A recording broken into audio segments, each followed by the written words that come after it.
Okay, good evening, everybody, and welcome to the meeting of the Cabinet on the 8th of November. It's now 5 o'clock, so we can begin the meeting. We have apologies for absence from Councillor Nagpal, and Councillor Shaw is joining online slightly later in the meeting. I don't believe there are any urgent matters, and as ever, I don't believe that we've got any confidential appendices, but I may be mistaken. And if we do, my usual caution, please, to try and avoid going to them in order that we don't have to clear the meeting.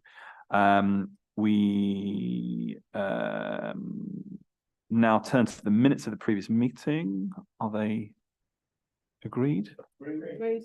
Thank you very much. No appointments to subcommittees and to outside bodies, but we do welcome Emily Hill, who is substituting for Tony Clements this evening. So welcome, Emily, to the Chief Executive's hot seat. Let's continue. So let us go to Q2 budget monitoring reports. Councillor Donnelly.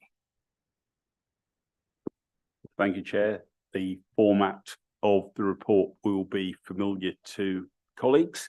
In the context of the struggling national economy and of extraordinary pressures, particularly on our social services, both adult and children, there continue to be tremendous difficulties in achieving the balances that we set at the start of the year, but officers continue to use every endeavour to balance the books. And you'll see in this quarter, compared with Q1, an improvement in the position in adult services and public health. The quo to that quid is that children's services continues to be suffering considerable pressures, not least from, and I think this is what's perhaps little understood more generally, the impact of one single child in need of placement can amount to hundreds of thousands, many hundreds of thousands in some cases in a year. So one can imagine the difficulty in managing precise budgets when those demands can arrive absolutely out of nowhere. And it is very much a seller's market in the world of residential placement. So all councils are, one, struggling to find places, and secondly, having to pay much more than they were paying just a short time ago. So as always, happy to answer any questions from colleagues. And I believe there are. Firstly, Councillor Malcolm. Thank you, Chair. Yeah, I've got 2 points here. One relates to paragraph 8.2. There's a comment in relation to Percival House. When will that cabinet report is expected? I couldn't see it in the forward plan. And then secondly, 4.2.3, there's obviously a large, £12 million nearly budget pressure for the adult services area of the budget. When will more details be surfaced about the staff savings that are referred to in that element of the report?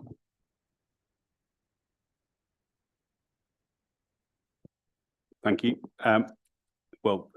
Others around the table may know better than I about the timing of a Percival House report.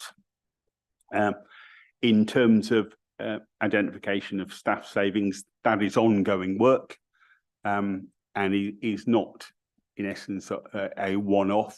I mean, Councillor Blacker may be able to reinforce, amend, or entirely disagree with what I've just said, but I think there's no question that looking at how we spend on staffing and where we spend it, how we spend it, not necessarily even the amount, but getting the most value from it is a key part of managing the pressures that we're under. But perhaps Councillor Blacker can reinforce that.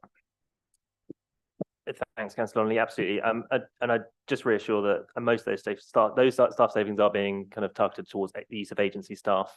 Obviously, social care across both adults and I believe children's as well, heavily reliant on vacancy rate very high, therefore very reliant on agency staff. But the less we can use them, the more we can save.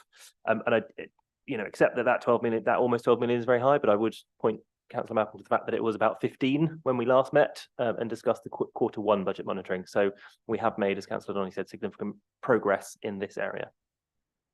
And it probably wouldn't even have been sort of 15 or indeed 12 were we not facing the macroeconomic challenges that we are facing in the economy, largely caused by a reckless and irresponsible government who spooked the markets and almost crashed all of our pensions within the space of a week because they put ideology above the strong fiscal management of our country. And of course, we put strong fiscal management of our council above our ideological desires. So I know the Councillor Gallant is going to ask a question next, but nevertheless, what I would say on Percival House is that I think we've been quite clear that we've now ended the plans to regenerate this site, and we're working with staff and we're working with services to sort of understand not just how we can use the lower ground floor or the ground floor rather in the future, but also making sure that the building's fit for purpose for our staff. And thinking about how we do that in a more creative way. Once we've sort of done the discovery, once we figured out what the plan might look like, of course, we'll then bring it to Cabinet within all of the appropriate and respective for all the appropriate and respective key decisions. But we're not there yet, so we can certainly keep the opposition updated on that as we go through. Did you want to come back in, Councillor Donnelly? And just to reinforce, the transition from the decommissioned old scheme was budgeted and came in within budget. So we're really now only talking about the plans for the next phase. There's no legacy debt around what we've done previously. Councillor Gallant. Thank you, Chair. It's a 4.2.6. The cost pressure is mentioned of unaccompanied asylum-seeking children, and I'm very well aware that such vulnerable children may well need care into adulthood. So it's a major commitment. The question is this a cost that's shared by other London boroughs? Are the numbers high across the board or the same across the board? And what is central government's response? Well, thank you, Councillor Gallant. There's a bundle of questions in there. In terms of the history, this began as councils putting their hands up to do their bit in terms of looked after children. That became unsustainable, particularly in London, because not all councils volunteered. We did volunteer. We were doing our bit, but a lot of councils, and I have to say, without having set out to be party political about it, broadly speaking, Conservative councils in outer London refused to take part. And after tolerating that for some time, for what one must presume were obvious political reasons, the government finally realised that that was unsustainable. And we were then effectively moved into a situation where any of us could be given asylum-seeking children in that way. Problem we have is we don't get a lot of notice. So there is quite a lot. I mean, it's a very upsetting situation. I take your point and your concern about it. It's a very upsetting situation for all concerned. The long-term implications of this are unknowable, let alone unknown, I think, at the minute. But certainly the history has been, it's not always been everybody in it together. And the government has been, I think, weak both in its funding of this area and its requirements of all parts of government and local government to do their fair share. Yeah, and just to add to that, Councillor Donnelly, lacking equally in their compassion too. I mean, the drumbeat that we hear from the government, not just in relation to asylum seeking at the moment, quite frankly, is shameful, as is the situation that they put both unaccompanied asylum seeking children in. and local government, which is, we are dealing with some young people who've experienced a deep trauma, who've experienced war, and who've experienced things that we as people living in the comfort of Ealing couldn't even begin to imagine. And they arrive here, of course, and take the support that we can offer them. That support often is very substantial and costs the local authority substantially more than government give. And we do the right thing by people who need our support and help. Government needs to do the right thing by asylum seekers, which is to make sure that the system is properly funded and that we're adequately able to deal with the trauma that we invariably need to deal with. Councillor Mafusa, do you want to come in?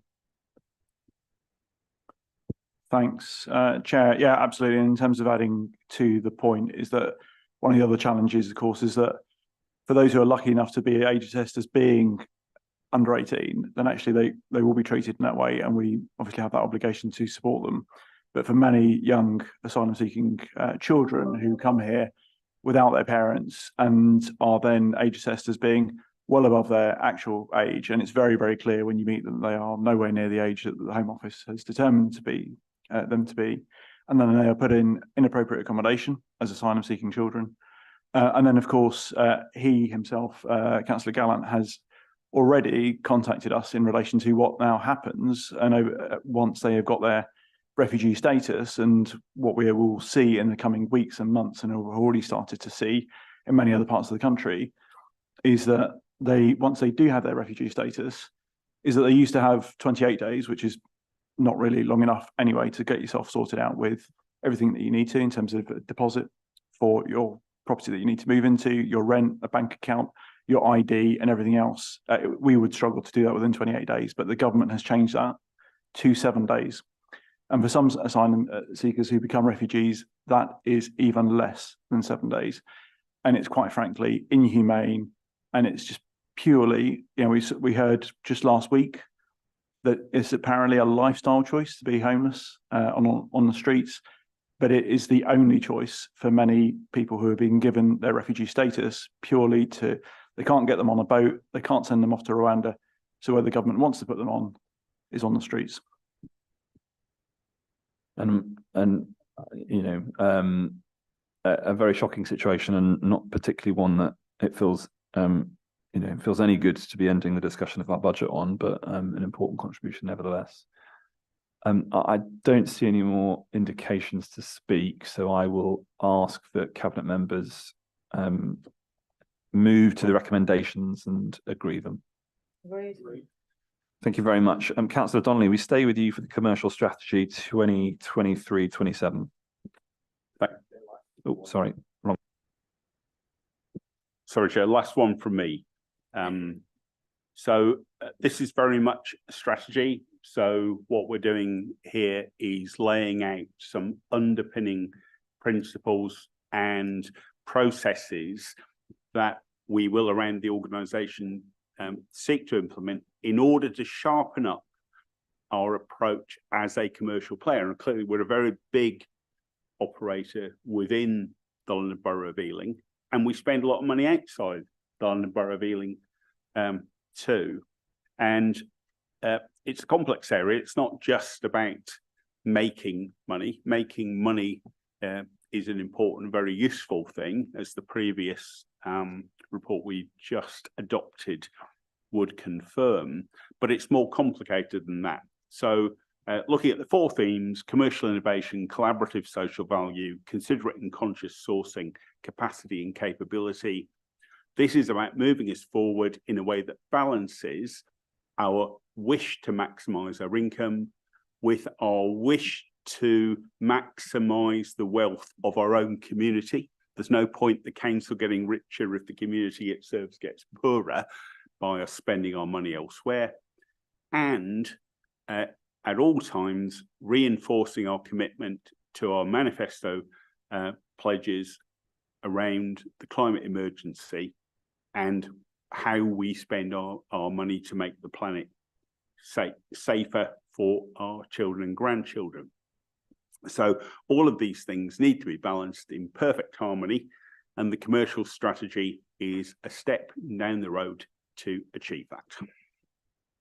Thank you very much. I have a question from Councillor Gallant. Thank you very much, Chair. Two quick questions, if I may. Does the strategy prioritise generating increased return from the council's assets and services like advertising, building inspection and business waste collection where it competes with private sector suppliers? And secondly, I'm also asking whether this commercial strategy involves any potential for risk to the council's finances. Well, I think I can give brief answers to both of those. To the first one, broadly speaking, yes. Broadly speaking, we'd want, where it was sensible, to be generating income in those areas, increasing our income in those areas, while balancing, we're not in the business of putting good local firms out of business. So again, that balance is there. And on the second, I don't at this point identify a risk, but the point of the strategy is that it asks people to weigh up a range of balancing factors. So nobody is going to be tasked with just running off to at all costs trying to generate an extra £100 million for the business, and whoops, we've gone bust because we let's say we bought some shopping centres in Surrey that turn out to be worth a tenth of what they were previously valued at. So we're not taking those sorts of risks, and I don't identify risk in this strategy. But I think it's also fair to say, Councillor Gallant, everything involves risk. Councillor Malcolm drinking a hot drink from his cup is a risk, but I'm certain that Councillor Malcolm has mitigated that risk by using an insulated cup, blowing on that hot water so it doesn't burn his lips. And that is what we do in local government. We take risks every day, but we look to the mitigations and we make sure that we're doing that in full knowledge that we are being solid custodians and stewards of the finances of the authority. I think that's what the commercial strategy is doing. I'll get Councillor Manray and then Councillor Newstubb.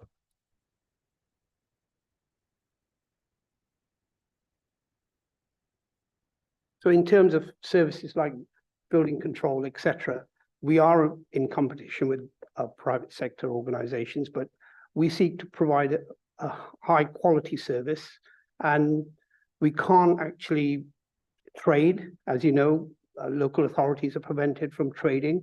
So our commercial strategy does not involve us getting involved in other services that private companies operate. So private companies in the building control services offer additional services like management of buildings, etc. So we do lose out. We're not as competitive, but we're not allowed to trade. So there are some restrictions on public sector organizations around competing with the private sector because we can't offer those additional services because there would be trading. So we are sensible and careful in how we provide our services, high quality they are, but we can't provide all of them. And they do actually then have a commercial advantage against us, but that's the law. We can't trade as a public sector organization. Thank you. I just wanted to stress the opportunities here for commissioning and involving our voluntary and community sector. We've got a fantastic VCS across Ealing, and any opportunities that we have to upskill them to be organisations that we can work with and we can commission from where appropriate. I think this will help create that ethos of keeping work within the Borough of Ealing where that's suitable, and also to add in the social value that we can contribute from partners that know their communities as well or better than we do. Okay, I don't see any more indications. So I will ask that Cabinet turn their minds to the recommendations in the report and ask that you agree them. Agreed. We move now to item 9, Mattock Lane Safe Zone PSPO. Councillor Anand. Thank you, Chair. We really introduced the order in April 2018 after a really extensive investigation and consultation, and it has been kept under constant review. So the PSPOs can only last for a maximum of 3 years before they are ended or renewed. So we've renewed the safe zone in April 2021. That was following a further consultation with our the service users and also the partners. And the legislation for the safe access zones have been passed in Parliament earlier this year, but this is currently no commitment from the government on a timetable for its implementation. So if no action is taken by us at Ealing, the Mattock Lane Safe Zone PSPO will expire in April 2024. So bearing all this in mind, it's likely we will need to renew the Mattock Lane Safe Zone again, and the recommendations to Cabinet in the report is that we agree a further consultation, a full consultation with residents and statutory and non-statutory partners, and the consultation will run from November this year to January 2024, with a fresh report to go to Cabinet in February 2024, and the decision on whether to renew the order based on the outcome of the consultation, Chair. Thank you very much. I have got both councillors Malcolm and Gallant on this one. So Councillor Malcolm, you'll go first. Thank you, Chair. I recall 5 years ago the extensive confidential documents that we all probably had read, and I think since then the scheme seems to be operating really well. The Lib Dem group would want you to take option 1.2 in the recommendation to reconsult and hopefully, from my perspective, extend it, because it does appear to be working. But I know Cabinet have to be neutral at this point and wait for any consultation results to come in. So is that a question or was that a statement? I didn't hear the inflection of. Okay, well, as I just remind you, Councillor Malcolm, that it's, you know, we don't make statements at Cabinet, we ask questions, and I think that's particularly important in the context of the paper that we're currently discussing. So I appreciate the words that you've said, and I appreciate the understanding with which, you know, Cabinet have to be mindful of its decision making in this key decision. But again, you know, I do remind you, it's questions at Cabinet, not statements. Councillor Gallant, can you follow that? Thanks, Chair. Yes, the portfolio has actually answered part of my question, but I'll ask it anyway if you don't mind.